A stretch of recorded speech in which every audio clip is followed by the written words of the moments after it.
Ouais, un des trucs qui faisait que je n'attendais pas spécialement Luke Cage, c'était que Mike Colter m'avait pas convaincu dans Jessica Jones. Je le trouvais bien, je trouvais son pouvoir marrant. Grosso modo, le mec il est incassable, quoi. Tu peux pas le. Il s'attaque avec une scie à métaux, ça lui fait rien, quoi. Il casse la scie à métaux avant même que ça le coupe.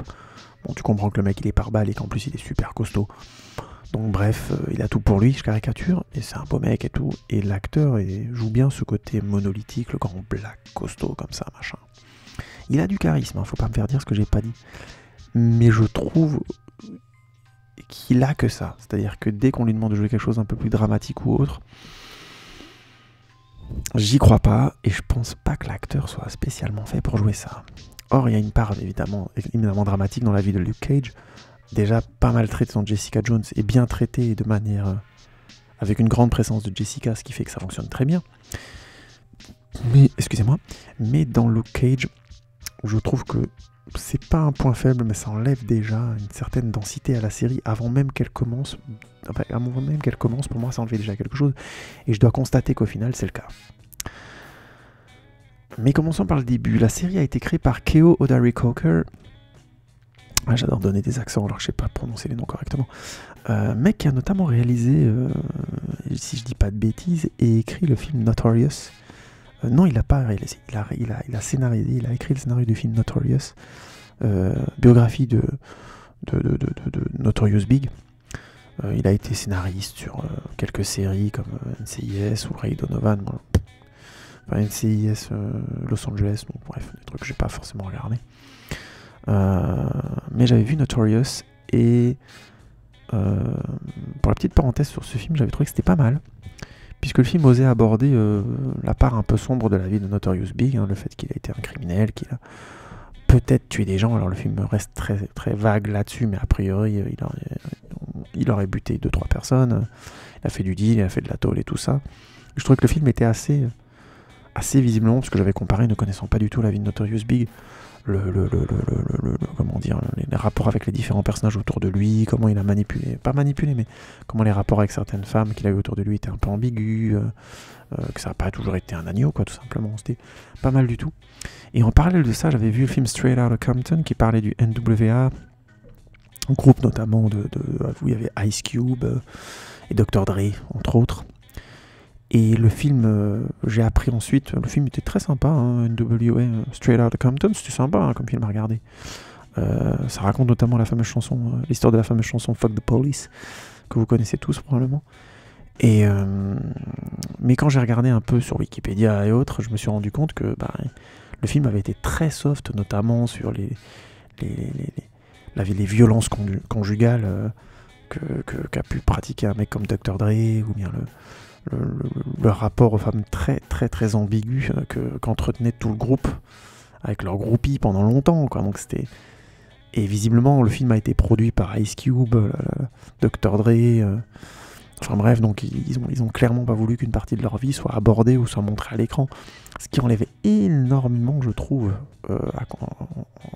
en contrepartie quand on regarde l'histoire, de densité au film, parce que sinon devant le film on a l'impression que c'est une énième montée du succès et puis des conséquences et blablabla, et ça tourne beaucoup autour du fait qu'ils ont le chanteur du groupe a chopé le sida et on est mort, mais ça a été un des premiers grands modèles, un des premiers grands gars à dire voilà, protégez-vous si vous faites l'amour, blablabla et tout ça. Donc c'est devenu un peu une sorte de porte-parole malgré lui, et il en est mort. Donc le film joue beaucoup là-dessus sur la dernière partie, mais au final c'est pas, pour moi, c'est pas l'histoire du NWA, ça c'est plus quelque chose qui arrive en conséquence. Leur histoire, c'est plutôt des mecs qui sont venus de la rue, qui ont vraiment subi des violences policières, mais qui eux aussi avaient des failles et des limites à leur mode de vie. Et le film, finalement, en adoucissant ça, il enlève beaucoup de qualité à cette histoire. Mais encore une fois, je peux pas en vouloir à Keo Odari Coker, puisque le film était commandé en quelque sorte par les acteurs eux-mêmes de ce qu'ils avaient vécu, des mecs qui sont encore des personnages médiatiques, qui vivent beaucoup encore les médiatiques, que ce soit Dr. Dre ou bien Ice Cube avec sa carrière de cinéma. Donc voilà. Mais c'était pas mal écrit, c'était plutôt un bon film de musique. Moi j'avais plutôt passé un bon moment devant. Ah non, pardon, ce que je raconte, c'est pas Keodari Coker qui a écrit Straight Outta Compton, pardon, je me suis trompé. Ce que je voulais dire, c'est qu'à l'inverse, Notorious était beaucoup plus réaliste. Alors évidemment, le personnage étant mort, c'est peut-être plus facile, mais ça marchait vraiment bien. Dans le sens de l'histoire, même si le film était moins bon, il était un peu plus vraisemblable. Vous voyez ce que je veux dire? On peut avoir un bon film qui au final est un bon film, hein. Straight Outta Compton c'est une belle histoire, mais elle a perdu en qualité en se détachant de la réalité, en voulant pas l'assumer. Là où Notorious c'est un film je trouve moins bon, un bon film de Zik, et notamment un bon film tout court, la réalisation est un peu plus molle je trouve, mais ce que dit le film est plus profond. Vous voyez, c'est toujours difficile de trouver l'équilibre, mais je trouvais que c'était un cas d'école intéressant à nommer. Et j'aime bien dire que Keodari Coker a fait un film sur un musicien, un mec aussi important que Notorious Big dans l'histoire du rap international. Parce que clairement, dès les premiers épisodes de Luke Cage, un des trucs qui marque, c'est que c'est une série de musique. C'est une série qui s'imprègne de l'histoire d'Harlem et de la musique d'Harlem. Ce qui fait qu'on a carrément dans chaque épisode une boucle qui est jouée par une musique d'un groupe X ou Y. Moi, je connais vraiment quasiment aucun des artistes invités. Mais il y a par exemple les Delphonics à un moment donné. Bon, bref, je vous passe les détails. Les Delphonics, ils ont une musique comme ça qui m'est restée en tête du film Jackie Brown. Et depuis, je connais leur nom, mais j'y connais rien en Zik. Je vais fermer ma bouche sur le sujet. Mais la série joue beaucoup de contrastes entre la Zik, qui est jouée dans le club du grand méchant de la série. Son nom ne revient pas, Cottonmouth, qui est joué par Mahershala Ali, et dans son club, son club de musique, et il joue beaucoup sur le fait qu'il adore la musique. On voit beaucoup de concerts comme ça qui sont filmés, pas de concerts mais de chansons qui sont filmées en très grande qualité, en grande pompe comme ça, qui sont vraiment la culture nord-américaine d'Harlem. Et honnêtement, ça met en valeur la musique de manière très belle. C'est un des trucs qui moi me plaît beaucoup de la série, et du coup chaque épisode commence comme ça par une zik et finit en boucle par une zik aussi, quasi pas en entière mais qui le joue bien, qui l'intègre bien dans l'intrigue, jouant sur des contrastes, des musiques tristes pour montrer qu'il se passe des choses tristes et que les éléments vont de mal en pire, des musiques douces qui vont contraster avec quelque chose de violent. C'est vraiment bien, je trouve que c'est très bien utilisé, ça donne beaucoup de caractère à la série, et je trouve que ça sauve la série. Oui, ça sauve la série, je peux pas le dire autrement. Il y a vraiment à un moment donné ce côté blague exploitation. C'était un terme utilisé pour un cinéma qui visait les Noirs américains. Mais je trouve que là, pour le coup, c'est bien fait parce que ça ajoute beaucoup de noblesse artistique d'abord et avant tout. On pourra reprocher à la série de moins assumer la noirceur de ces cultures-là, hein, puisqu'il y a toute une part de violence. Mais je trouve que au travers de l'histoire, notamment de Maria Dillard et de son cousin Cottonmouth, il y a je trouve au contraire un discours hyper intéressant sur ce que les Noirs américains ont subi, ce que ça a provoqué notamment dans l'importance des criminels dans ces quartiers-là. Notamment leur mère qui était Mama Bay Stokes, et qui a été un petit peu le personnage de Harlem qu'on allait voir, que tout le monde allait voir. Et ça, je trouve que ça a vraiment... ça imprègne la série de manière très intéressante. C'est-à-dire que la série tourne clairement autour de l'histoire de Luke Cage, mais veut clairement aussi parler du quartier d'Harlem, et veut vraiment être à un moment donné une empreinte culturelle. Et ça, je trouve que c'est réussi. C'est vraiment réussi. Ces musiques qui viennent au début et à la fin. Alors on est essentiellement dans du jazz, de la soul, comme ça, mais c'est super beau. Les trois quarts des musiques, je les connais pas. Je me souviens essentiellement du morceau de Delphonics, ou du morceau qu'on a dans l'épisode 1 qui s'appelle Angel, où on voit le mec chanter une femme, au nom d'une femme qui s'appelle Angel, et on voit, je vous passe les détails, une sorte de braquage qui tourne mal, et ça marche très très bien. Et ça, c'est une des super idées visuelles de Luke Cage, et ça donne beaucoup de classe, quoi. Vraiment, c'est une série qui pète la classe, on peut dire les choses autrement, je trouve. À ce niveau-là, c'est grandiose. C'est même dommage que la série, on va dire au milieu, grosso modo 7e épisode, 6e, 7e épisode, a un virage et quitte un peu ça, un peu trop je trouve, et du coup elle perd clairement en qualité. En se concentrant sur l'histoire de Luke Cage, et notamment son histoire familiale, je pense que la série perd en qualité. Et c'est vraiment dommage, parce que putain, je conseille de voir les 3-4 premiers épisodes, rien que ça, putain, ça, il y a une classe folle, vraiment folle. Très belle réussite. Et ça vient clairement de K.O. Larry Coker et de son plaisir de la musique. Je vous donne un détail parmi d'autres. Dans le bureau donc, du grand méchant Cottonmouth, il y a un grand tableau de Notorious Big avec une couronne. Donc voilà, on a compris. Clairement pour K.O. Larry Coker, il s'agissait pas seulement de raconter l'histoire de Luke Cage, il s'agissait de raconter l'histoire d'Harlem. Et d'y aller à grand renfort de citations, de musique. Les personnages parlent sans arrêt d'Harlem et de l'identité d'Harlem. Mais du coup, ça me permet aussi d'aborder un des points faibles de la série, c'est que l'identité d'Harlem est mal citée par les méchants.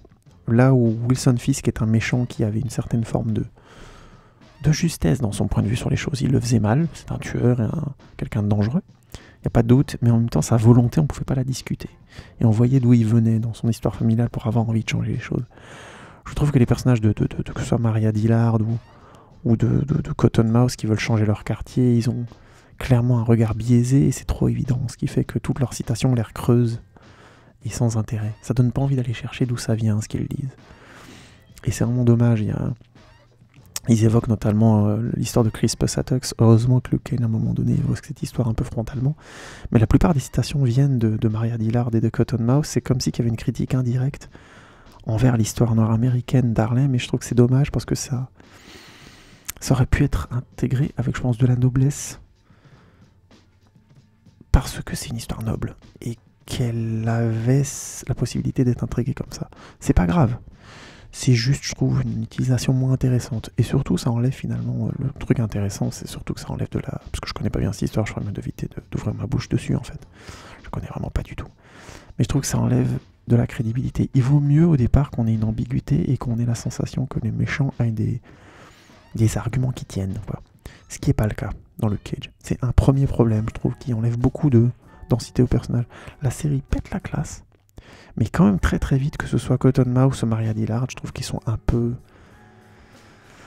Ils sont un peu mous, ils manquent de densité, ils ont une histoire personnelle très forte, mais on comprend pas pourquoi de cette histoire très forte, ils sont devenus un peu ce qu'ils sont devenus. Et ils ont l'air un peu bêtes, je trouve. On dirait que c'est des grands enfants. Or, ils ont pas 30 ans, quoi. Ils ont la quarantaine bien tassée, tous les deux, quoi. Bon, je sais pas. C'est comme si ils étaient restés bloqués un peu à l'adolescence, et même si on peut comprendre ça, ça enlève de la qualité à la série. Ça aurait pu faire des adversaires très intelligents face à un Luke Cage qui est plus instinctif et qui est moins fin, entre guillemets. Mais ils n'ont pas joué ça, et je trouve que c'est dommage, notamment parce qu'un autre méchant se révèle au fur et à mesure de la série, et il est encore moins fin.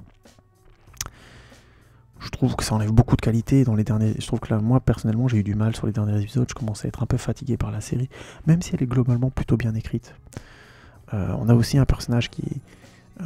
puisque là, je parle un peu du casting, hein, je peux aller un peu plus loin, mais on a un autre ennemi, grosso modo, qui se révèle très tôt dans la série, qui s'appelle Shades, qui est joué par Theo Rossi. Theo Rossi, pour la petite parenthèse, c'est Juice dans la série Sons of Anarchy, série que je conseille, qui a deux premières saisons un peu laborieuses, mais qui après est vraiment, vraiment très bien, je trouve. Jusqu'à la fin, c'est bien foutu, Sons of Anarchy. 6 saisons, hein, c'est 13 épisodes, donc ça fait beaucoup. Mais si on survit aux deux premières saisons, qui sont, je trouve, un peu molles, à partir de la saison 3, la série s'énerve vraiment, c'est vraiment pas mal, et ça donne l'occasion à Theo Rossi d'avoir une belle histoire avec le personnage de Juice. Et donc on le retrouve ici dans le rôle de Hernan Shades Alvarez. Shades, donc, dans la série, qui est un peu une sorte d'ennemi de Luke Cage, qui finalement va pas très loin, quoi. C'est ça qui il traverse la série, mais je trouve que pareil, ça manque de densité, tout ça. On sait pas exactement pourquoi il fait ce qu'il veut. Il y a un moment donné, je pense qu'il faut pas hésiter à donner des raisons au personnage d'être là, mais des raisons claires de s'opposer au héros ou de vouloir la même chose que le héros. C'est moins bien équilibré, clairement, dans Luke Cage que dans les autres séries de Marvel.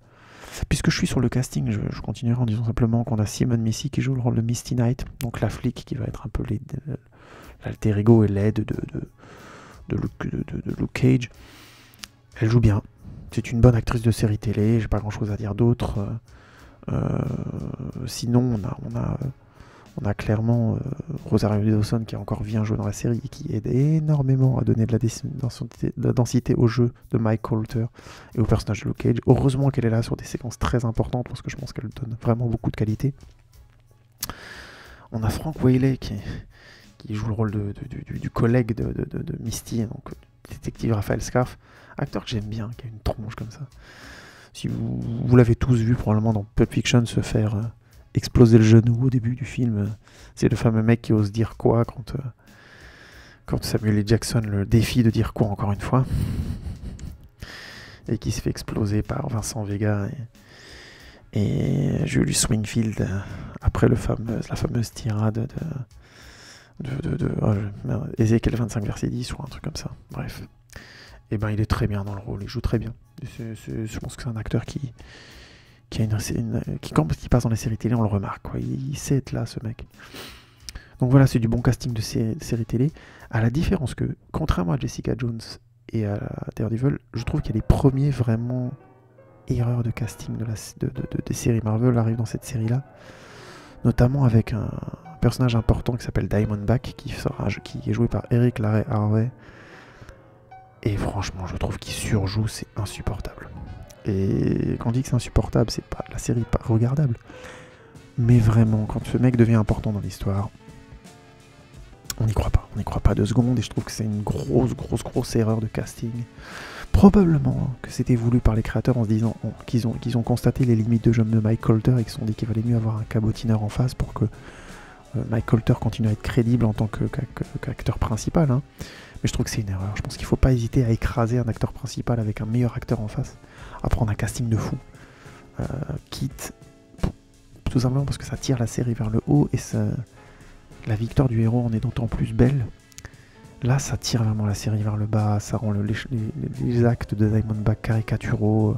On sent qu'au bout d'un moment, ils savaient pas pourquoi. Il y a plein de choses que Keodari Coker a bien fait, d'intégrer l'histoire d'Harlem, la musique et tout.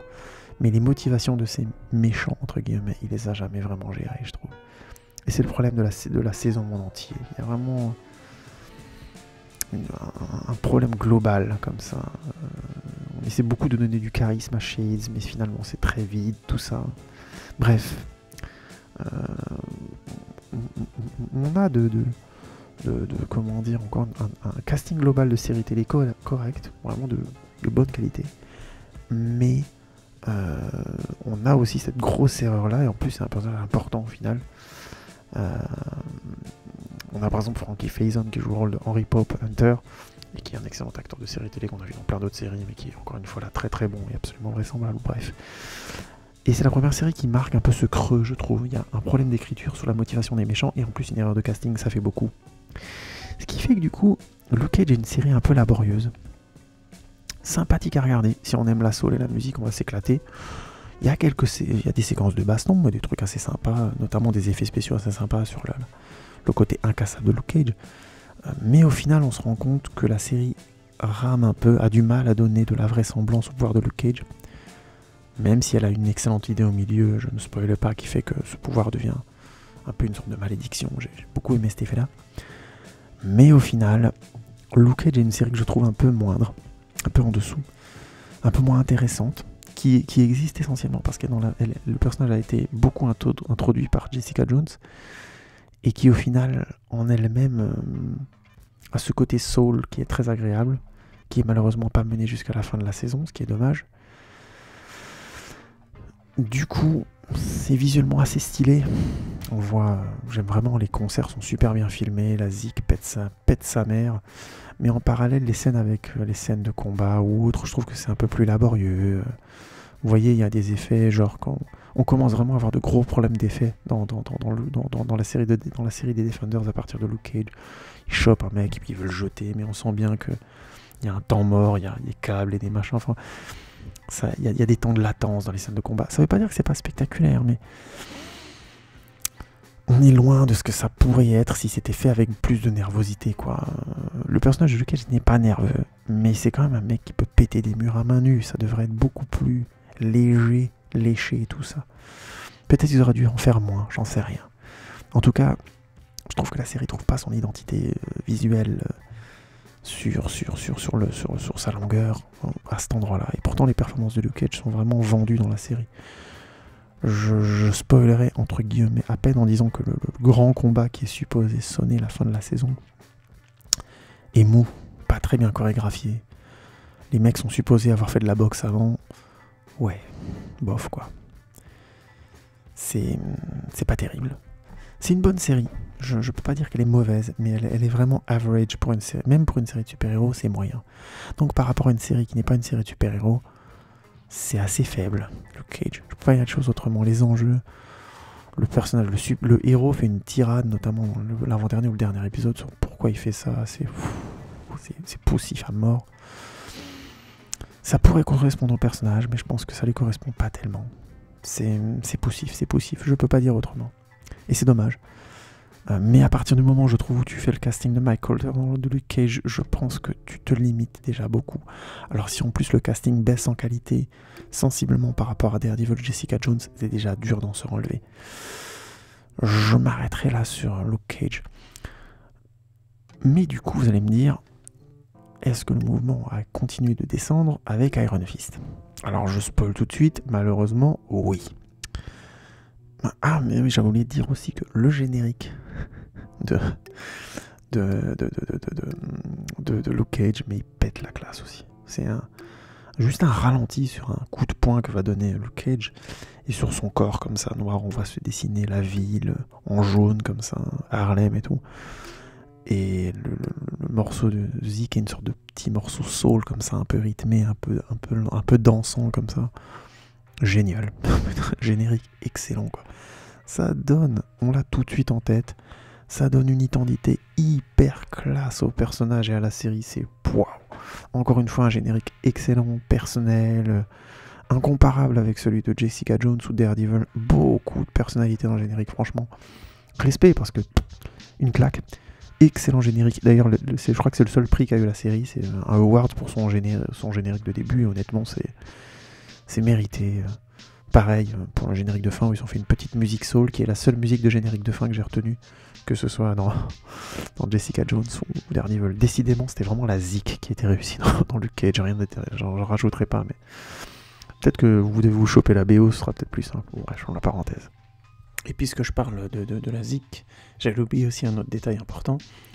C'est une série à regarder en version originale, évidemment, hein, parce que autant c'est pas trop dérangeant de regarder, je trouve, Daredevil ou Jessica Jones en français, parce que les doublages sont excellents, et dans les doublages dans Luke Cage sont très bons aussi, mais la gouaille, cette manière de parler anglais de Harlem, elle donne une identité folle à la série, et c'est vraiment passer à côté d'un truc que de l'avoir en français. Je sais ce que je dis, hein. J'ai d'abord regardé la série en français, et quand je l'ai maté en anglais, je me suis rendu compte qu'il y avait une valeur ajoutée de dingue dès qu'on l'a maté en anglais. Donc si vous avez l'occasion de voir la série, matez-la en VO sous-titré. Parce que je pense que c'est 50% de la culture et de du ton, du discours, de l'ambiance de la série qui nous passe au-dessus de la tête sans ça. C'est pas le cas pour les autres séries, mais pour celle-là vraiment, il faut la mater en VO, sinon je pense qu'on rate vraiment un truc. Sans compter que je crois qu'il croise à un moment donné un des rappeurs de Public Enemy, Method Man, je sais plus si c'est Method Man, mais en tout cas il en croise un. Dans la version française, ils ont fait un joli truc, mais c'est pas la même chose que quand c'est dans la version originale. Donc je vous déconseille cette série en français, et plutôt matez-la en version originale, parce que c'est là que tout se passe, quoi. Donc Iron Fist. La série a été écrite par Scott Buck. Scott Buck qui notamment a été un scénariste sur des séries, d'excellentes séries comme qui a écrit des épisodes sur 6 Feet Under, 7 épisodes. 6 Feet Under, série que j'ai pas eu jusqu'au bout, mais dont j'avais trouvé le principe et les histoires vraiment très bonnes. Excellente série, je pense qu'il faudrait que je la revoie en entier. Pour en parler plus clairement, parce que je m'en souviens pas assez bien, mais j'avais bien aimé. Il a aussi écrit des épisodes sur la série Rome. Série sur laquelle je ferai une review, je pense, qui est vraiment une très bonne série, qui a vieilli, mais a encore beaucoup de qualité, une manière de traiter l'histoire de manière très intéressante, je trouve. Pas vu de trucs qui le traitaient comme ça aussi frontalement. Bref. Il a écrit aussi des épisodes sur la série Dexter, donc pas mal le gars, quoi, un beau petit pédigré. Et puis prochainement, il a créé la série Inhumans et il en a écrit des scénarios visiblement, donc lui il continue de bosser avec Marvel, hein, ça a l'air d'être son dada. Et donc il a créé Iron Fist et il a écrit 3 épisodes notamment de la série. Et j'ai découvert aussi que n'était pas crédité au générique paradoxalement, mais je l'ai trouvé sur IMDb. l'autre créateur d'Iron Fist qui s'appelle M. Raven Metzner. Et là c'est un peu terrible parce que le mec il a essentiellement écrit sur la série, sur le film Elektra. Vous savez le film avec... merde j'ai oublié son nom. Le film avec Jennifer Garner, là c'est une calamité. Film extrêmement mauvais. Je sais pas ce que ce mec est voulu foutre là. Puisqu'il a écrit essentiellement pour Iron Fist et Elektra. Donc je suis un peu sur le cul. Sinon les autres trucs qu'il a écrit malheureusement je les ai pas vus donc je peux pas en parler. Mais bon c'était son premier boulot d'écriture Elektra, mais bon c'est tellement mauvais que ça m'a marqué quoi. Bon bref, il a quand même fait d'autres choses entre temps. On verra. Mais c'est pas bon signe. C'est pas bon signe. Et honnêtement, Iron Fist c'est un peu le ratage de cette série. Déjà dès le générique on est marqué par le fait que le générique est assez mou, on voit la silhouette d'Iron Fist faire des katas et ainsi de suite, et il marque l'écran comme ça en laissant des traînées noires. La musique est pas mal, c'est une sorte de truc un peu, comment dire, avec un léger fond oriental comme ça, qui est pas mal sur du fond bleu. C'est joli, c'est pas extraordinaire mais c'est joli. Mais le premier truc qui marque c'est que pour un coup de poing de Luke Cage, on a vu une superbe animation, c'était très beau et très bien fait, et là on a un personnage en silhouette noire, pas forcément très joli, faire des gestes que je trouve globalement pas très punchy, c'est des gestes de kung fu, ok, mais ça aurait pu être vraiment plus punchy que ça, et au final je trouve pas que ça corresponde des masses à la série en plus. Le pitch d'Iron Fist, c'est que c'est un gars, Danny Rand, qui revient à New York après des années où on le croyait mort. Et il se trouve que c'était le fils d'un gars qui avait monté une énorme entreprise qui s'appelle Rand Enterprise, qui avait fondé cette entreprise avec son meilleur pote. Et lui revient un peu la bouche en cœur, comme ça, complètement paumé, il débarque en voulant grosso modo pas récupérer son entreprise, mais rentrer chez lui, et chez lui c'était l'entreprise. Évidemment il se vire à grands coups de pied au cul, quoi. Finalement on se rend compte très vite qu'il sait beaucoup se battre et tout ça, et puis on apprend qu'en fait il a été entraîné toute sa vie, depuis toute sa jeunesse, dans un monastère, et qu'il est devenu l'Iron Fist immortel, il n'arrête pas de le dire, je suis l'Iron Fist immortel. Ce qui lui donne un point lumineux jaune, avec lequel il peut tout péter, faire des vagues, des ondes de choc et tout ça, bon bref c'est... un pouvoir assez destructeur. Et on comprend que voilà très vite, il est arrivé dans ce monastère-là parce qu'il a eu un accident d'avion où son père et sa mère sont morts, et que voilà depuis on le croyait mort. Et il retrouve là-bas le fils et la fille de l'autre cofondateur de cette fameuse entreprise Rand, qui rentre en conflit avec lui. Puis finalement la fille est plutôt de son côté, le frère plutôt contre lui. Et il rencontre notamment aussi une gérante d'une salle de kung fu qui s'appelle Colleen Wing et qui va devenir finalement son acolyte en quelque sorte, et l'aider à retrouver sa place à New York, mais surtout affronter une organisation qui s'appelle La Main, qui sont les ennemis contre qui le héros, donc Danny, a été entraîné toute sa vie. Le Iron Fist est supposé défaire La Main et protéger Kunlun, l'endroit où il a été entraîné. Premier truc, c'est que dès le générique, la série vend donc un maître des arts martiaux, quelqu'un qui maîtrise énormément les arts martiaux.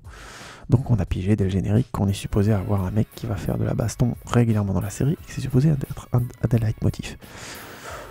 Je dis ça parce que dans Daredevil c'était un des leitmotifs, et donc il y avait eu un gros travail de réalisation et de mise en place d'une identité graphique. Comme je le disais, on voyait souvent Daredevil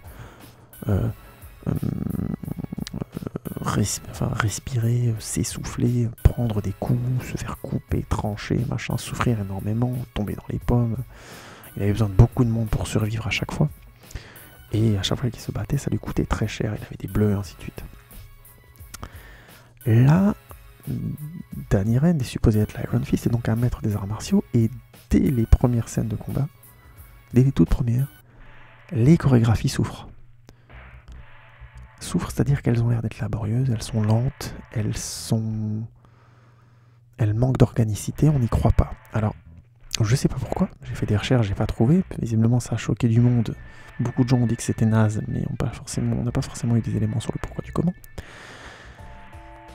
Est-ce que les chorégraphies ont été assez travaillées? Est-ce que le choix chorégraphique était le bon? Est-ce que la réalisation a été bonne? Tout ça mis ensemble, en tout cas, ça fonctionne pas.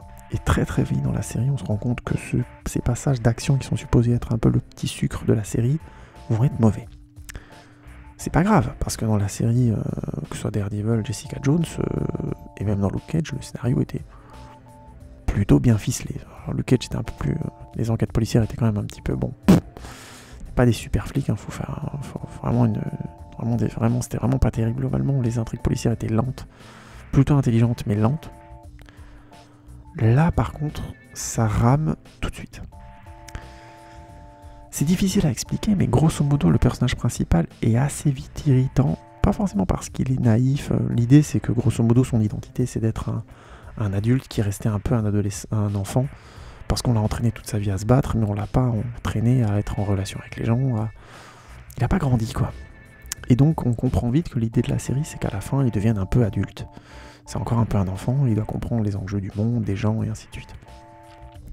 Sachant qu'il a une grande qualité, c'est que, comme tout enfant, il voit mieux il arrive plus facilement à discerner le bien du mal, et puis il veut se battre pour le bien.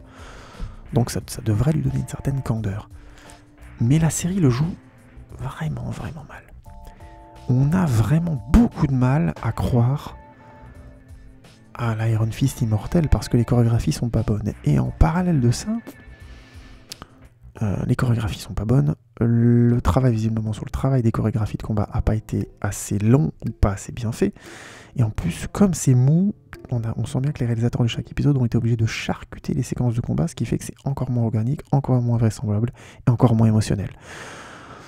Du coup, quand c'est pas illisible, c'est chiant, et quand c'est bien, c'est rarement bien réalisé, parce que ça a été filmé sous 15 angles et c'est super surdécoupé, ce qui enlève encore plus d'organicité aux scènes de combat.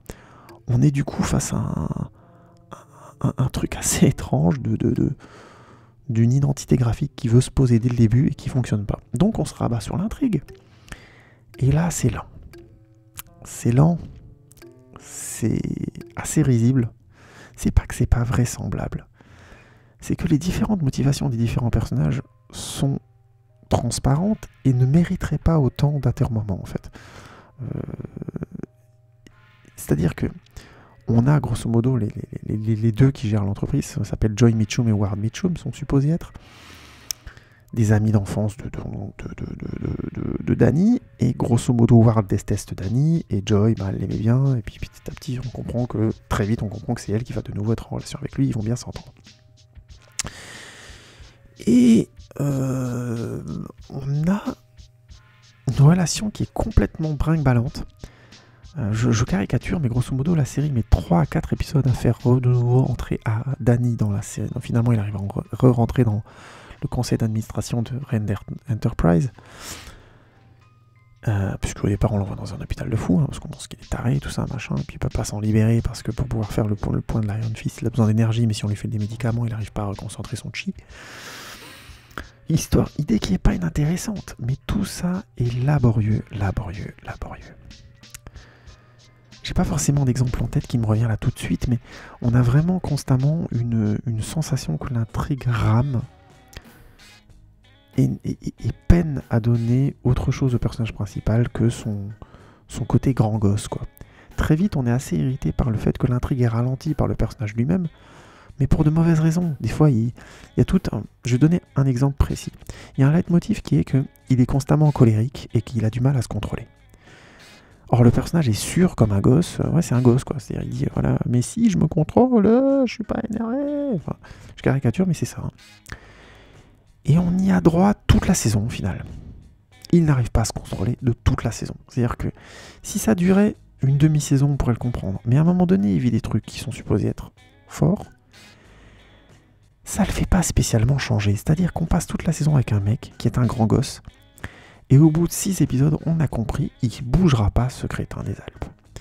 Et excusez-moi pour l'expression, mais à un moment donné, il faut le dire, le personnage est idiot, quoi. C'est dur de le suivre. Et en plus, s'il était classe à voir combattre, ça serait peut-être passé la pilule, mais même pas. Et l'autre, mais je continue sur les chorégraphies de combat parce que c'est triste, c'est vraiment l'identité de la série. Le personnage de Colin Wing, qui est supposé être donc l'acolyte au bout d'un moment, et le love interest de Dany, hein. Désolé de spoiler, mais c'est tellement évident que bon, je pense que ça vous choquera pas dès le premier épisode. Elle fait des combats de rue, enfin elle fait des combats en cage. Et ben c'est triste quoi. L'actrice fait 1m20, je caricature, elle combat contre des mecs qui font 2 mètres, elle leur met des coups de pied, des tatanes et des machins, et elle est supposée réussir à les tataner. Je sais pas comment ils se sont démerdés, mais on n'y croit jamais quoi. Alors si, je comprends. C'est-à-dire que les chorégraphies sont tellement kung-fu-esques dans le mauvais sens du terme, c'est-à-dire ça fait des acrobaties, ça donne des coups qui ressemblent pas à des coups. Du coup, c'est très difficile de donner de la vraisemblance à ces coups-là. Résultat, on surdécoupe les scènes de combat, ce qui enlève encore plus de vraisemblance. Et on se retrouve au final avec un personnage qui nous dit qu'elle aime faire du combat en cage parce qu'elle aime la violence, machin truc. Mais on n'y croit pas. On n'y croit pas physiquement, on le ressent pas. Du coup, on est très loin d'elle et on est très loin de Dany, ce qui fait que ça fait 2 personnages principaux dont on pige rien. Au final, le personnage de Joy Mitchum est un peu compréhensible, mais ne bouge pas beaucoup de la saison. Vraiment pas beaucoup. Et au final, le personnage dont on peut être le plus proche, c'est Ward Mitchum, qui est donc l'autre co-gérant de Rand Enterprise. On découvre à un moment donné que son père est vivant et que c'est lui qui le manipule sans arrêt. Son père, qui était le cofondateur de l'entreprise et qui était supposé être mort, est vivant, et qui manipule son fils sans arrêt, et que donc il est obligé de mentir à sa sœur depuis des années, en disant que son père est mort, alors que c'est son père qui lui dit de faire tout ce qu'il fait dans l'entreprise. En plus, sa sœur l'admire, alors qu'en fait, il prend aucune décision, c'est son père qui fait tout pour lui. Et du coup, le mec est au bout d'un moment, il subit un tel stress avec l'arrivée de Dany et qui veut reprendre l'entreprise et qui fout le bordel et ainsi de suite. Dany qui finalement est plus apprécié par son père, alors du coup c'est encore pire pour Ward, même s'il aime plus beaucoup son père, ça provoque quand même une certaine forme de jalousie de sa part. Bref, Ward est un personnage qui évolue beaucoup, change d'état émotionnel. Au départ c'est un gros con, après il se rend compte que Dany est pas si mal, il veut l'admiration de son père, puis finalement il le déteste, puis finalement il se rend compte que son père c'est un manipulateur. Enfin, il se passe beaucoup de choses dans l'histoire de ce mec, mais au final c'est pas autour de lui que la série était supposée tourner, mais c'est de lui dont on nous parle le mieux. Et c'est lui qui a l'évolution la plus intéressante, la plus en sinusoïde, la plus complexe de la série. C'est un connard qui évolue, qui gagne en qualité, qui prend conscience de ce qu'il fait, qui fait des choses graves, qui finalement en subit aussi les conséquences. Enfin. Et c'est complètement paradoxal. D'ailleurs, big up au casting, hein, parce que Tom Pelfrey, il est très bien, il joue très bien son personnage. Mais on venait pas voir Iron Fist pour voir ça. On venait pas voir Iron Fist pour voir une énième série sur les démoirs de riches, quoi. Des pauvres riches qui ont des responsabilités et puis des choses graves qui se passent autour d'eux. Je caricature à peine, parce que ça peut donner des séries passionnantes, c'est pas le problème. Mais c'était pas ce qu'on venait voir. Et je pense que c'est peut-être ça le problème d'Iron Fist, c'est qu'à un moment donné, ils se sont tellement concentrés à rendre l'histoire de Ward crédible, que l'histoire de Dany à côté, elle est un peu à volo. On a l'impression que c'est une série qui n'a pas été finie d'être écrite. Voilà, je crois qu'on peut dire ça.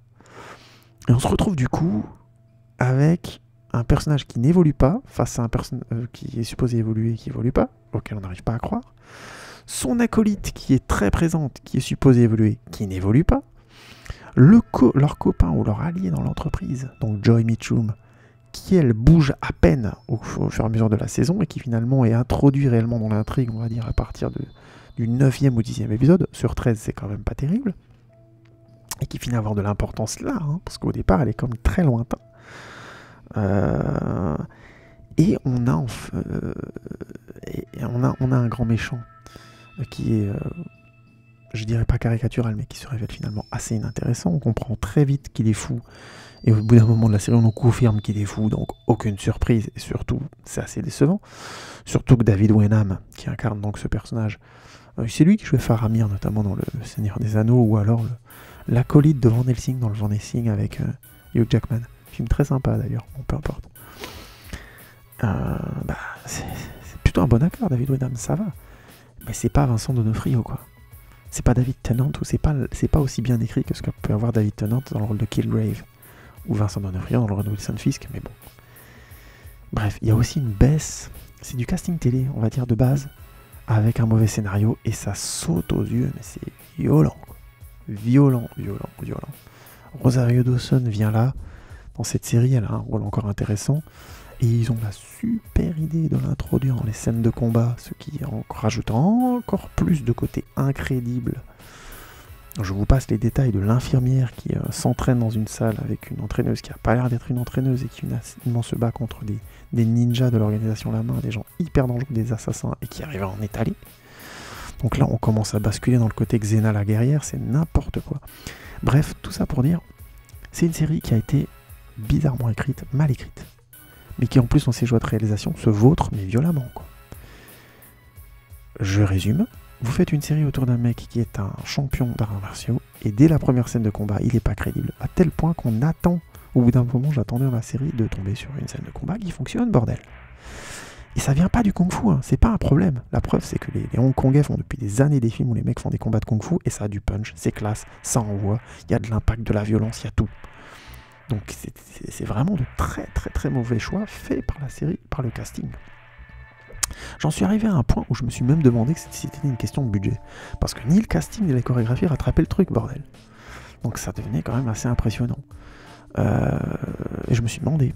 En fait, Netflix a donné 200 millions de dollars pour la réalisation des 4 séries. Mais comme Marvel s'est entendu avec Netflix pour faire vite une deuxième saison à Daredevil, ayant peur que Jessica Jones ne fonctionne pas assez, ce qui a été le cas, hein, Jessica Jones n'a pas assez fonctionné par rapport à Daredevil, ils avaient 4 séries arrivées à Luke Cage. Donc de mon point de vue, ils n'avaient plus de budget pour Iron Fist. J'imagine que ça n'a pas été aussi simple. Mais j'ai vraiment l'impression qu'il y a eu moins de moyens dans Iron Fist. Le générique est moins bon, les chorégraphies sont moins bonnes. Je dirais qu'à la décharge d'Iron Fist, les chorégraphies se sont tout doucement détériorées à partir de Luke Cage aussi. Hein, donc bon, comme quoi. Mais dans Iron Fist, c'est tellement l'identité de la série, les chorégraphies de combat, que c'est incompréhensible qu'ils les aient foirées à ce point-là. C'est vraiment impressionnant. Et encore une fois, quand je dis foiré à ce point-là, c'est vraiment le truc du simplement filmer et se dire ça marche pas. Finn Jones qui joue donc Daniel, hop, on retourne à l'entraînement, c'est reparti, on rebosse les chorégraphies. Un mois, on met des thunes, on bloque le tournage parce que ça va pas. Ce qui a été fait sur des tas de films, sur Matrix, sur plein d'autres. Et plein de séries télé aussi, hein. C'est pas non plus nouveau ce que je dis là. Donc c'est vraiment surprenant, c'est une faute de goût qui ressemble pas à cette série. De séries qui jusque-là étaient singulières et qui avaient réussi vraiment des gestes. Je suis critique sur le côté un peu policier, un peu plan-plan, un peu lent de Luke Cage, mais putain, elle avait du style cette série. La gouaille, elle a le côté soul, la black américain qui marche à donfler les manettes, quoi. Là, dans Iron Fist, c'est dur de trouver quelque chose qui fonctionne. Je reviens donc rapidement sur le casting parce que je ne l'ai pas évoqué tout de suite, vous comprenez, c'est une série qui m'a déçu, mais aussi qui a tiré, je trouve, globalement la série vers le bas. Et je vais arriver à The Defenders assez rapidement, puisque là, ça fait quand même un petit moment que vous m'écoutez. Vous êtes bien courageux d'ailleurs. Donc le casting. Bon, la chaîne s'appelle Un mec qui parle trop, hein, donc vous n'êtes pas non plus tombé n'importe où. Finn Jones, qui joue donc le rôle de Danny Rand, c'est un mec que j'ai essentiellement vu dans la série Game of Thrones, qui jouait le Chevalier aux Fleurs. Et ben il jouait très bien dans Game of Thrones, il n'y avait rien à dire. Excellent acteur. Là, je dirais qu'en plus des chorégraphies sur lesquelles je ne suis pas convaincu, je trouve qu'il n'a pas un corps qui ressemble au corps d'un mec qui a eu un entraînement avec des moines Shaolin hardcore pendant des années, quoi. À partir de ses 10 ans jusqu'à ses 23 ans, quoi. Parce que je crois qu'il a 23 ans dans la série. Je vois pas 15 ans et surtout une enfance là-dedans. Vous voyez, c'est un corps où il devrait y avoir des balafres sur la gueule, il devrait avoir les poings talés tellement il a tapé, quoi, tellement il s'est fait taper dessus. Vous voyez le corps d'un moine Shaolin, quoi. C'est dur, c'est de la pierre et on n'a pas cette sensation-là avec lui. Et en plus, lui, c'est l'Iron Fist, bordel. Il y a un choix esthétique qui est déjà problématique, quoi. Et je pense pas que ça vienne de l'acteur. Je peux pas incriminer l'acteur. Son personnage ne bouge pas de la saison, c'est pas de sa faute. Il joue tout avec conviction, il joue toutes les scènes avec conviction, il joue toutes les scènes de baston avec conviction, le mec. C'est juste qu'à un moment donné, on l'a pas poussé assez loin, ni dans son concept, ni dans son écriture, ni dans sa mise en place plastique. On a ensuite, donc j'avais dit Tom Pelfrey qui joue excellemment Ward Mitchum. Je pense que c'est pour moi, c'est l'acteur qui réussit le truc, quoi. Je me souviendrai de ce mec. Après Iron Fist, il est vraiment bon. Il est vraiment bon, il est crédible dans son rôle de mec, de président d'entreprise dépassé par le stress, qui se drogue et tout, qui est dépassé par la violence à laquelle il est confronté. Il est crédible sans arrêt, je trouve ça vraiment bien. Je suis obligé de parler de Jessica Henwick qui joue Colleen Wing. C'est pas je sais même pas si je peux dire que c'est une erreur de casting. Encore une fois, il y a le même problème que pour Finn Jones. La chorégraphie est mal travaillée, le personnage est mal amené. Donc je ne crois pas 2 secondes que cette fille ait eu toute une vie d'entraînement, de combat à main nue et de combat en cage. Mais pas 2 secondes. Et je pense qu'on peut pas le croire. On peut pas y croire, c'est juste pas possible. C'est vraiment du combat de midinette à ce niveau-là. C'est vraiment débile. David Wenham, hein, qui joue très bien son rôle de méchant, mais qui est vraiment pas... C'est pas transcendant comme rôle, c'est juste un fou qui devient de plus en plus fou. Franchement, il n'y a pas de quoi dire, il n'y a pas grand-chose d'autre à dire. Voilà, et puis Ramon Rodriguez qui joue le rôle de Bakuto, donc le maître de Colin Wing. Il est bien, je trouve qu'il a un certain charisme, le mec, un certain mystère. Il joue plutôt bien ça.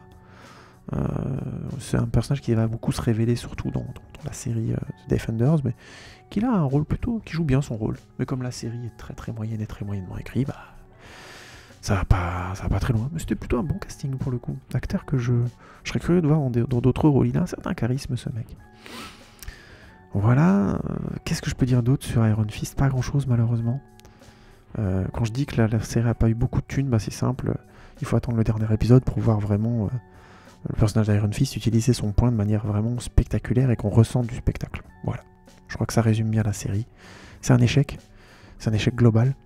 C'est une série qui lance très très mal The Defenders, puisque c'était la dernière série avant The Defenders, et qui a eu la critique qu'elle méritait, malheureusement. Je peux pas dire autrement. Je sais pas où ça a foiré, mais là ils ont prévu une saison 2 pour 2019. Putain, j'espère qu'ils vont tout revoir parce que c'est une série qui en aurait grave besoin. Et donc, The Defenders, la série qui donc conclut cet arc de 2 ans, qui a tourné avec toutes ces séries. On y est arrivé enfin en 2017, milieu d'année, je crois, si je dis pas de bêtises. La série a été créée et écrite par Douglas Petrie, mec qui a écrit notamment des scénarios pour Daredevil déjà, bien sûr, American Horror Story, ce qui est plutôt bon petit pédigré, même si la dernière saison était moins intéressante, Pushing Daisies, les 4400, pas fait pas mal de trucs, True Calling d'ailleurs, la série de quelques épisodes pour Joss Whedon, notamment aussi sur Buffy les vampires, Angel. Donc un pédigré correct le gars, pour le coup, habitué des séries télé. Et je crois qu'elle a été créée aussi par un autre gars. Ça va me revenir. J'oublie son nom, ça va me revenir. Marco Ramirez aussi. Lui aussi, je crois que c'est un habitué des séries télé. Il a pas mal bossé, il était déjà sur Daredevil. Il avait bossé sur Sons of Anarchy, lui, si je me souviens bien. Fear the Walking Dead, ouais, effectivement. Un petit peu, pas longtemps, il fait quelques épisodes sur Sons of Anarchy, sur Orange is the New Black, bref, vous voyez le délire, quoi. Ils ont l'habitude des séries télé, et je dirais que c'est malheureusement trop présent dans The Defenders. The Defenders, c'est un peu... C'est comme si qu'ils arrivaient au bout d'un cycle. On arrive au bout de 5 séries, et on sent que le temps de macération, d'écriture n'a pas été suffisant, où il y a clairement eu un manque d'identité visuelle. C'est-à-dire que la série, le générique ne trompe pas d'ailleurs, la musique est assez passe-partout. C'est une musique qui joue sur le côté waouh. C'est 4 personnages. On voit les silhouettes des 4 personnages dans des couleurs très marquées.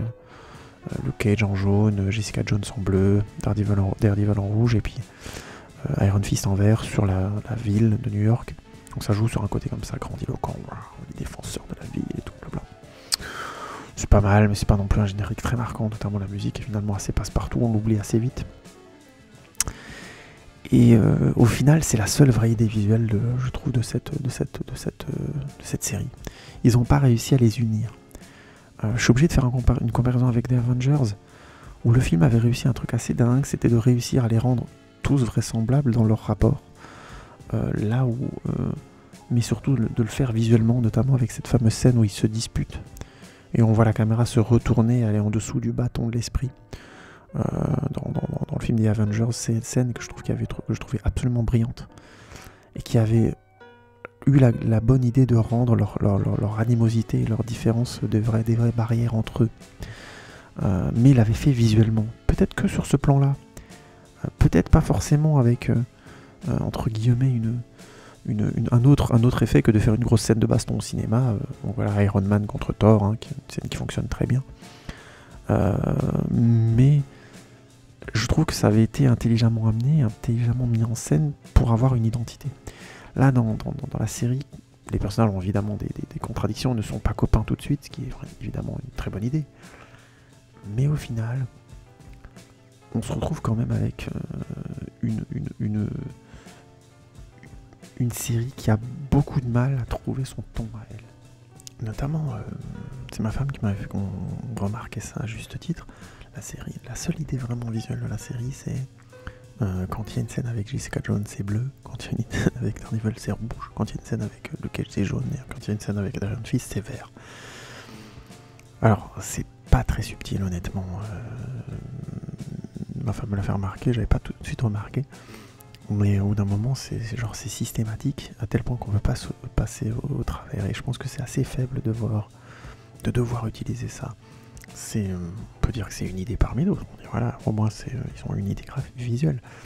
Mais quand on voit la finesse de l'univers graphique de Luke Cage, de Daredevil, ou la sobriété dans Jessica Jones qui a amené beaucoup de qualité, on se retrouve finalement avec une idée assez pauvre et qui souligne encore plus l'absence d'idée dans Iron Fist. Hein, c'est waouh. Bref, on se retrouve avec quelque chose d'assez pauvre. Et au final, il y a un deuxième élément qui ajoute à ce côté un peu manque de vraisemblance et manque d'idées. Il y a toute une histoire assez mystique. C'est vrai que j'ai pas souligné ça beaucoup dans Daredevil parce que je trouve que c'est pas ce qui fonctionne le mieux. Avec donc cette fameuse entreprise, ce gang international extrêmement dangereux qui s'appelle La Main et qui est vraiment très très dangereux, hein, ça y a pas de souci. Dans la série Daredevil c'est bien souligné et ça revient donc malheureusement dans Iron Fist, donc avec tout un côté mystique, magique et autres, et qui est le ressort principal des adversaires de The Defenders qui vont unir nos 4 compères donc, face à La Main. Avec le retour du personnage de Bakuto, le retour du personnage de Madame Gao, qui était déjà un ennemi chez Daredevil, qui a été aussi un ennemi dans Iron Fist, et ainsi de suite. Et qui va être un peu donc la confrontation entre les Defenders et la Main. Et évidemment, les différentes histoires des 4 personnages vont se croiser plus ou moins organiquement. Iron Fist essayant de contrer La Main. Luke Cage se rendant compte que des jeunes d'Harlem sont utilisés par La Main. Jessica Jones qui enquête sur la mort très violente d'un architecte qui était commandité, qui faisait un projet très dangereux pour La Main, et Daredevil évidemment qui se retrouve embarqué là-dedans parce qu'il veut, au bout d'un moment il est l'avocat de Jessica Jones, très bonne scène d'ailleurs, bref, je reviendrai là-dessus après, et donc ils se retrouvent tous à s'unir, plus ou moins, à se désunir, à s'unir, à se désunir, et la série joue un peu là-dessus, comme fil rouge entre guillemets. Et malheureusement, c'est pas sur ce point-là que j'aurais aimé les voir se réunir. J'aurais préféré les voir se réunir sur quelque chose de plus concret, de plus vraisemblable, de plus tragique peut-être à la manière de ce qu'avait vécu Jessica Jones, parce que je pense que ça aurait donné la possibilité au personnage de s'unir dans une sorte de mouvement auquel le spectateur a plus cru. Là, malheureusement, on bascule très vite dans le côté comic book, série télé, sensation qu'on avait déjà un petit peu dans Iron Fist, heureusement qui était, pour rajouter une petite qualité quand même à Iron Fist, qui joue beaucoup plus sur le côté ésotérique et mystique, oriental, et du coup, pourquoi pas. J'ai oublié de le dire, mais c'est vrai que dans Iron Fist, les personnages n'arrêtent pas de se foutre de sa gueule quand il dit qu'il est l'Iron Fist immortel, de dire qu'il a obtenu son point en le prenant à un dragon et tout ça, machin, bon, bref, tout ça, en plongeant son poing dans le cœur d'un dragon, bah, bon. Et donc on le rejoue encore une fois dans The Defenders, comme ça, c'est assez drôle. Lui-même se rend compte que c'est assez absurde, donc c'est plutôt pas mal. C'est une petite dose d'ironie qui permet de faire passer un petit peu la pilule du côté magique de la chose. Mais au final, comme l'intrigue tourne essentiellement autour d'une intrigue qui finalement, d'un plan qui se révèle être assez invraisemblable et magique, c'est dommage. Ça s'est supposé donner un certain corps à une menace qui leur demanderait de s'unir tous les 4. Mais je trouve que La Main est une organisation assez dangereuse pour qu'ils n'aient pas besoin d'avoir un plan extravagant ou débile qui leur demande d'être tous les 4, c'est juste des gens très dangereux. Et les différents personnages, mis à part Iron Fist, ont prouvé qu'ils étaient assez terre à terre pour pouvoir défendre les gens de New York. Donc ils n'avaient pas forcément besoin d'avoir un truc très grandiloquent. Je ne révèle pas l'intrigue, vous découvrirez par vous-même, mais dès le départ, ça enlève beaucoup de corps, beaucoup de vraisemblance à l'intrigue. Et ça baigne malheureusement la série, ils ont eu l'intelligence de faire en 8 épisodes, hein, parce que visiblement ils n'avaient pas assez d'éléments pour en faire 15, et je pense que c'est bien. Ça a été une bonne idée, quand on a un scénario court, 8 épisodes, ça suffit largement. Il y a donc ce problème-là. Il y a donc peu d'idées visuelles, un scénario de base d'intrigue principale qui n'est pas terrible, et par rapport à ça, on a donc, on va dire, une grosse intrigue qui tourne autour du personnage d'Electra, qui revient donc, et qui est donc, assez rapidement, on le comprend, l'adversaire qu'ils vont devoir combattre tous les 4. Et comme je l'ai dit sur l'intrigue de Daredevil, j'ai rien, les défauts sont toujours là, c'est-à-dire qu'Elodie Young a toujours les mêmes limites de jeu, donc déjà c'est problématique en soi. Le grand méchant ou l'adversaire principal physique va donc être un adversaire auquel on va avoir du mal à croire, donc déjà la série va être handicapée. Et on se rend vite compte que le gros coup de casting de cette dernière saison, de la saison des Defenders, c'est donc la grande méchante ou la chef des méchants qui est jouée par Sigourney Weaver. Donc bien sûr Ripley, hein, pour les connaisseurs, je caricature, mais bon, vous la connaissez tous. Et c'est classe, c'est vraiment classe d'avoir pris une actrice comme ça, avec autant de charisme. Pour la petite parenthèse, elle joue un rôle, je spoil à peine, dans La cabane au fond des bois, dans le film de Drew Goddard.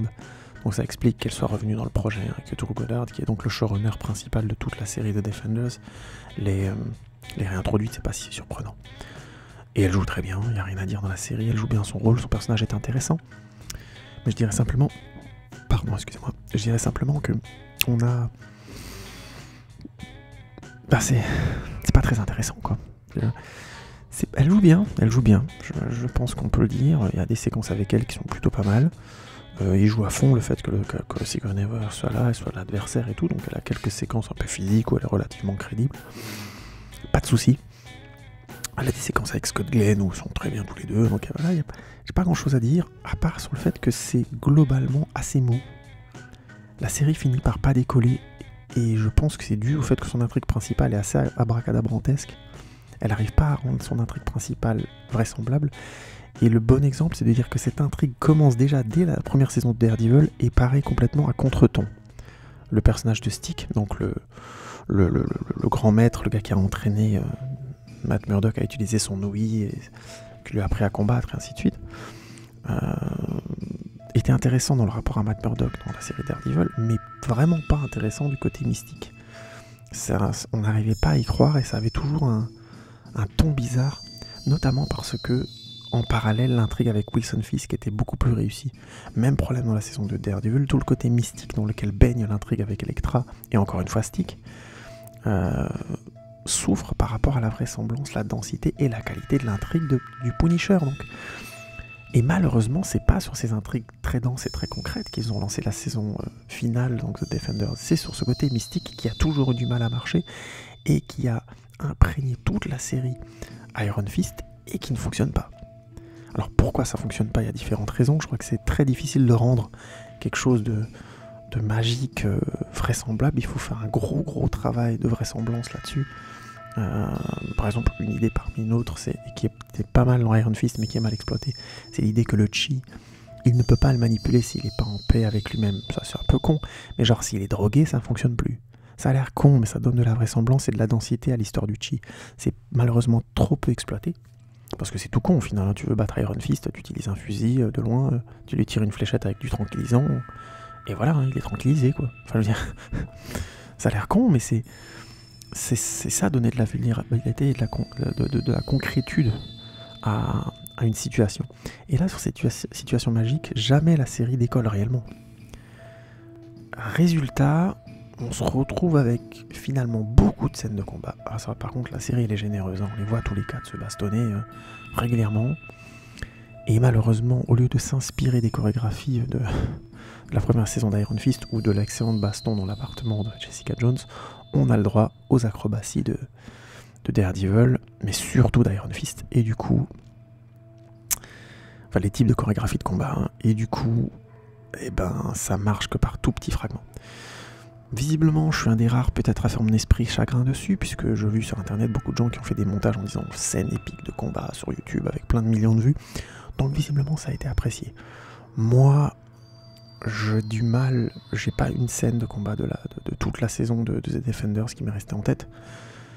Et quand on joue autant là-dessus, autant sur le fait de réunir ces personnages pour qu'ils se bastonnent ensemble, ce qui est généreux pour les fans du comic book, et puis je suis pas le dernier à aimer les scènes de combat, je dis oui, allons-y, éclatons-nous. Mais encore faut-il que ça fonctionne, que ce soit bien fait, que c'est un côté viscéral, un côté qu'on sente les coups, quoi. Et là, je vous dis que c'est vraiment... non, franchement, j'ai beau chercher, j'ai aucune scène comme ça que je trouvais qui fonctionne. Réellement. Au final, ce qui fonctionne, je trouve, dans The Defenders, c'est les scènes entre... Il y a toute une partie de dialogue entre Jessica Jones et Matt Murdock et Daredevil qui marche vraiment bien. Les résistances de Daredevil à rentrer dans le groupe, notamment, sont très bien, encore une fois, et je pense que ça s'est joué aussi par le jeu de Charlie Cox, qui est vraiment excellent. Et une fois qu'ils sont tous les 4 dans la même pièce, on se rend compte que Charlie Cox est excellent, de bout en bout. Kristen Ritter a maîtrisé son personnage de Jessica Jones à tel point que il y a vraiment des moments assez drôles où elle les envoie chier, c'est vraiment classe. Il y a un personnage qui lui dit tu vas fermer ta gueule, et puis elle se barre, enfin...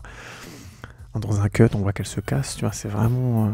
le personnage est très très bon, elle l'a maîtrisé, ça va être peut-être le personnage de sa carrière, ce Jessica Jones, c'est impressionnant. Et Mike Colter et Finn Jones, ils ont quelques moments ensemble qui sont pas mal, ils sont assez bons tous les deux. On se rend compte que Finn Jones se joue bien, c'est vraiment un bon acteur, c'est juste son personnage qui est juste irritable parce qu'ils ont encore trouvé la très très bonne idée, qui n'évolue pas, encore une fois, en 8 épisodes, quoi. C'est-à-dire que le mec reste un sale gosse. Le plus gros problème de la saison, c'est que lui, au bout d'un moment, il est tellement entêté, il sait tellement pas se contrôler que les 3 autres sont obligés de le contrôler. Enfin, je veux dire, c'est plus qu'un handicap, là. On en arrive à un point où le personnage devient littéralement, comment dire, une boucle, quoi. C'est assez incroyable. Mais donc, pour revenir sur les points positifs, vraiment, les relations entre les différents personnages, par moment, fonctionnent vraiment bien. Ils ont de longues discussions par moment, que je trouve réussies, où ils doivent faire des actions, choisir ce qu'ils font ensemble, et puis ils sont pas forcément d'accord, ils se cachent des informations, du coup ils s'en veulent, ils se méfient. Ça, je trouve que ça marche assez bien. Ils ont bien puisé dans les différentes séries pour que leurs différentes réactions soient justes, et Drew Goddard, en coordination globale, a fait du super boulot. Là-dessus, il y a du Joss Whedon chez ce mec. Il a réussi quelque chose, je trouve. Et oui, je parle de Joss Whedon, notamment son travail sur Avengers, qui était vraiment une réussite pour le coup. Et là, je trouve qu'il y a vraiment de ça, par moment. Malheureusement, beaucoup de points de l'intrigue sont réglés par des scènes de combat assez débiles. Il y a des moments où des personnages se font tuer très vite. C'est complètement des pirouettes pour réussir à faire avancer l'intrigue. Tu sens qu'ils avaient 8 épisodes devant eux, qu'il est hors de question de prendre du temps. Des fois, ils rajoutent des soi-disant problèmes qui sont en fait des petites péripéties qui bloquent un épisode. Enfin,